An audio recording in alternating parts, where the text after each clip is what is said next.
If you want it in this life, if you really want it, you're going to get it. If you dedicate your mind, your body, and your soul to an objective that you want, you're going to get it one way or another. And it's because you have the willpower to do so. It's because you have the drive, the ambition to do so. You're not taking no for an answer, not from yourself anyway, and you're not giving up on yourself. So why would you not pursue something that is meaningful to you? And I want to welcome everybody to another Sunday, Semen Retention Sunday episode. And this is going to be an episode that I think is going to be very powerful for everybody, because it's going to talk a little bit about the goddess energy and the goddess woman that you need to stay away from, and the New Agers, and why they misconstrue going after what they want with replacing a fantasy for the sake of not having to confront that which is before them, not having to confront their past or their present or the potential decisions that they'll make in the future. If you've ever noticed a lot of these goddess type women out here, which is for the men, you definitely need to be aware of them. And for any of the women that may be happening to watch this, you need to stay away from men that are practicing any kind of witchcraft, any kind of crystals, any kind of that stuff. Now, if you want to have like a crystal for just like a decor or whatever, I don't think there's a problem with that. What happens is that people start idolizing the crystals. People start idolizing these objects. And sure, the objects can have sentimental meaning, or they can have, like some people do believe, this is what's really wild in witchcraft. They really do believe that these crystals have a certain power to them, or numbers, like angelic numbers, have certain powers to them. Now, don't get me wrong, it's really important for us as godly people to understand what the numbers have as far as meaning goes. Like, meaning in numbers is a thing, but it's very different compared to like the biblical idea of what a number is representing, and these angelic numbers. Like, you'll see women, I think I've seen more women with angelic numbers on their forearms or their necks or their anywhere else on their body than I've seen in a long time. And you'll also notice that a lot of these kinds of women that are the goddess type energy, they have a lot of tattoos, and you'll be able to see what the tattoos are symbolizing. I think any man with a tattoo can also have this interesting symbolic factor to them as well. But I don't think it's as, not necessarily impressionable, but it's not necessarily as expedient for men to have tattoos than it is for women to have tattoos. And the reason for that is because men are meant to go through pain in this life. Like, you're supposed to go through pain, and you're supposed to go through suffering. And any man that fully embraces that is going to come out stronger on the other end. Women are not meant for that kind of stuff. And so you'll notice a lot of the women that are having these like angelic numbers tattooed on them, or wearing angelic numbers as a necklace or whatever, usually they have some kind of form of trauma in the past that they're not wanting to confront. Now, why is this all important? What is the point of this? Because before I started to follow Christ, I actually had met with multiple witches because I wanted to learn about what they were really trying to do. I learned some crazy stuff. Okay, I learned what they will actually do. Like, spells are legitimately real.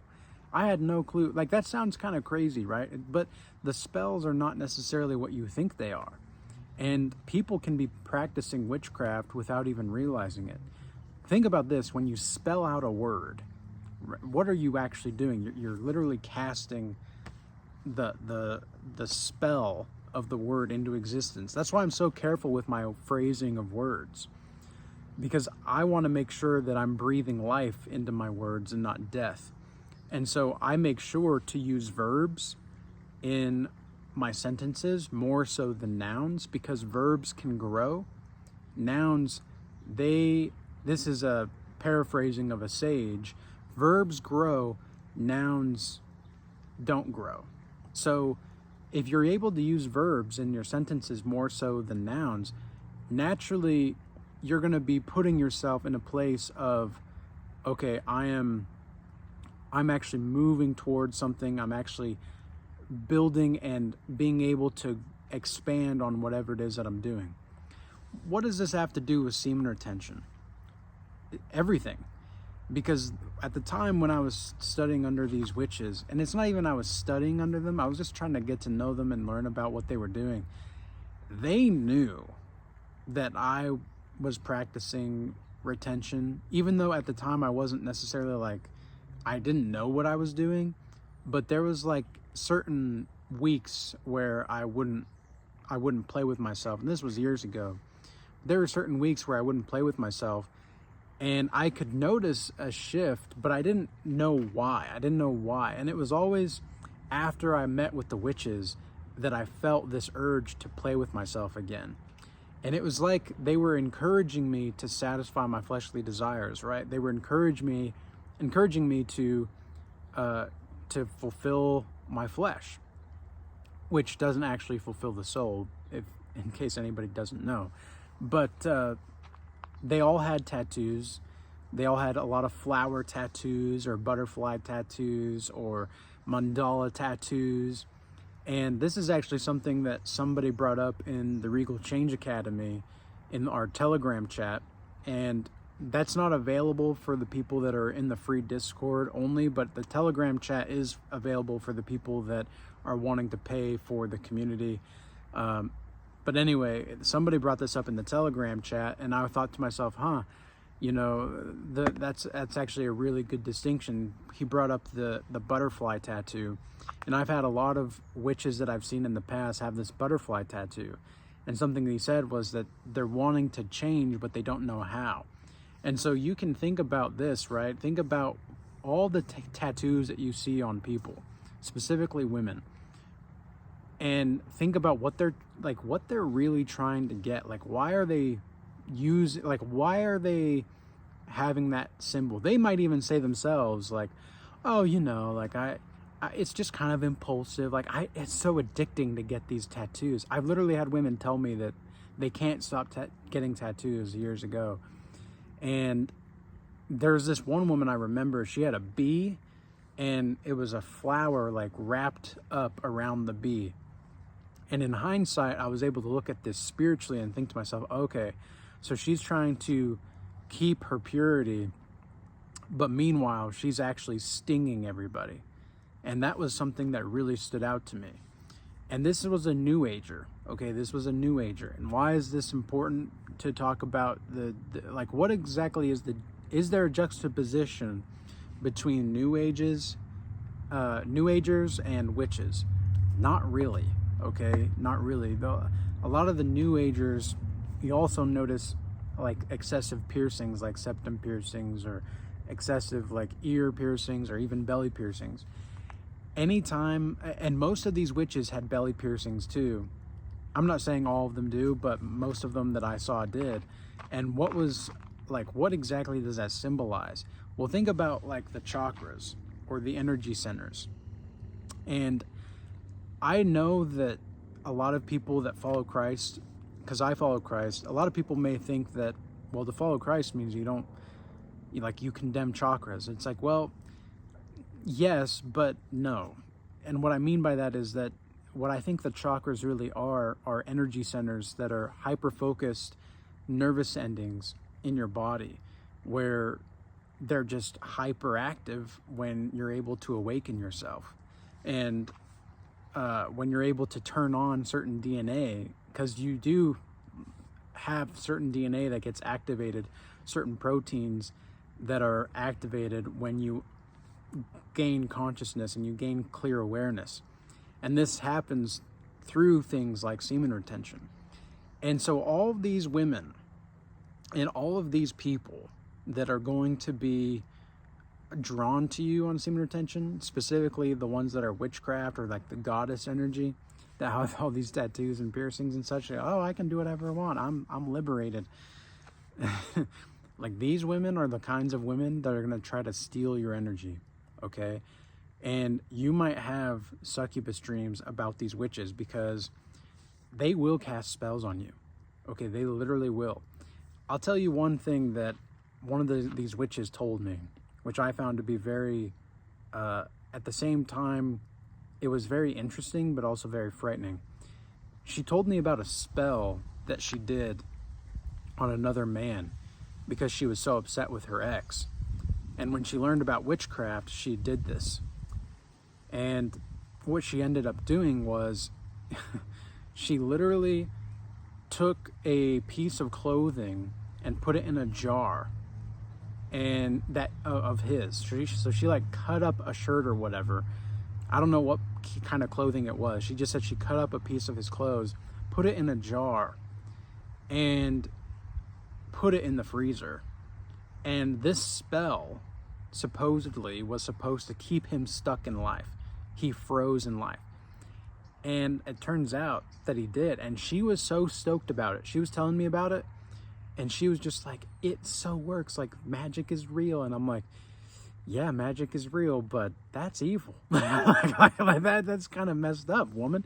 But at the time, I didn't know how to tell her that because she had such a masculine frame. Like, you'll also notice a lot of these goddess type women have a lot of masculine energy to them. And I have found that the more tattoos a woman has, it's almost like the more masculine she is. I've never met a woman that has a lot of tattoos that's feminine, okay? I've never met a woman that has a lot of piercings that is feminine, okay? Now, men that I've met that have had tattoos but not a lot of piercings, they've been masculine, but it's a symbolic gesture of pain in some ways too, right? But I still don't think men should get a lot of tattoos or any tattoos really. But it's like less expedient, right? But think about piercings, and this is something else that I wanted to make note of, like the belly piercing, for example. When you go through like the energy centers of the chakras, when somebody pierces their belly button, what are they actually doing? It's almost like they're trying to keep their solar plexus together. They're trying to keep it together by piercing it, which actually is damaging self-esteem, okay? What is the solar plexus? It's the stomach chakra. And that has to do with self-esteem, confidence, and your ability to stay grounded with your will, because your willpower comes from the fire in the belly, right? And the Bible does talk about that. The Bible does say like stuff about having fire in the belly. But it also could be that there's some trauma with the sacral, which is responsible for creativity and reproduction. And that is basically just saying, like, if you get a piercing with your belly button, it's almost like an in-between the solar plexus and the sacral, where there's a lot of issues there, whether you're lacking in creativity or you've had excessive promiscuous behavior. It's almost like you can always tell that these kinds of women and witches and goddesses, they make impulse decisions. Okay, a lot of these goddesses make impulse decisions, and what they are actually doing is idolizing themselves.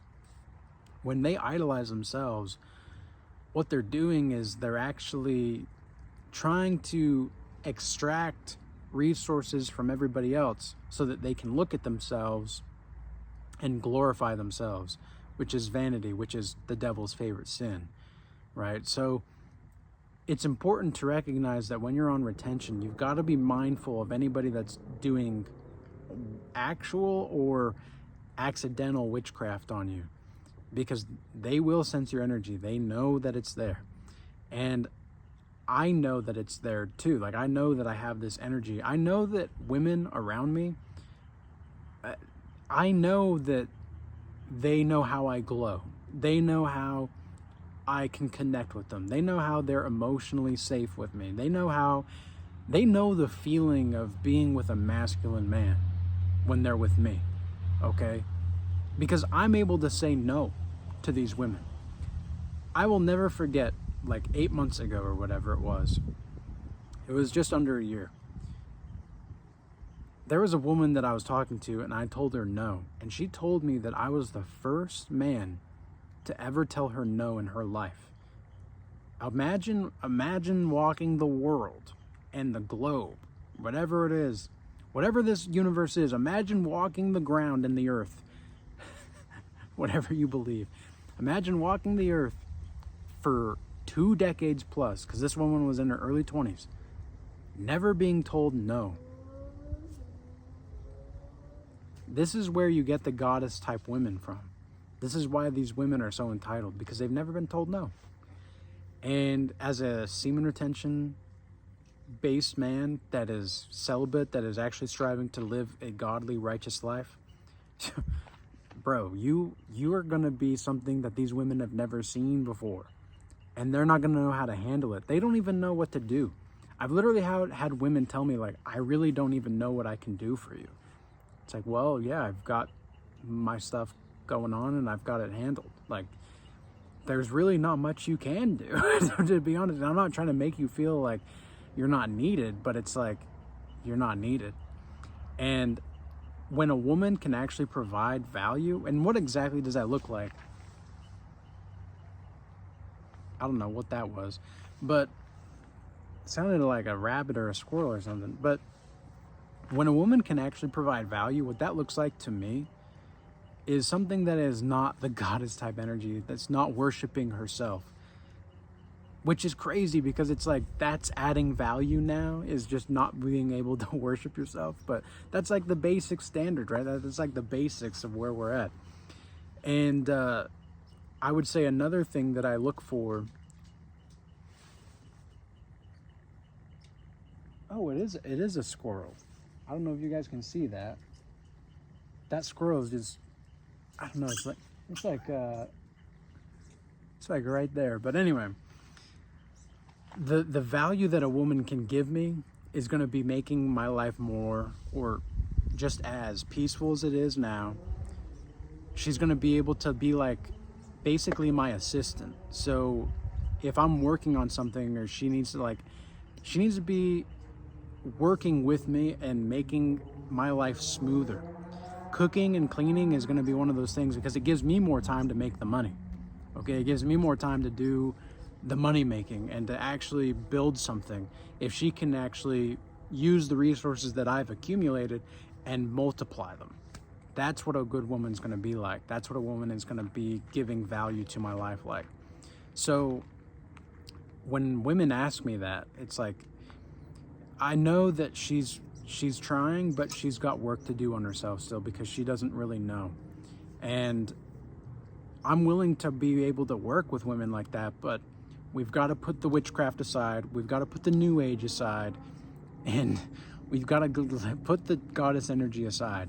Okay? There's only one God, ma'am, and that's Jesus Christ. And with that being said, I hope this message was useful and insightful. And until next time, peace be with you.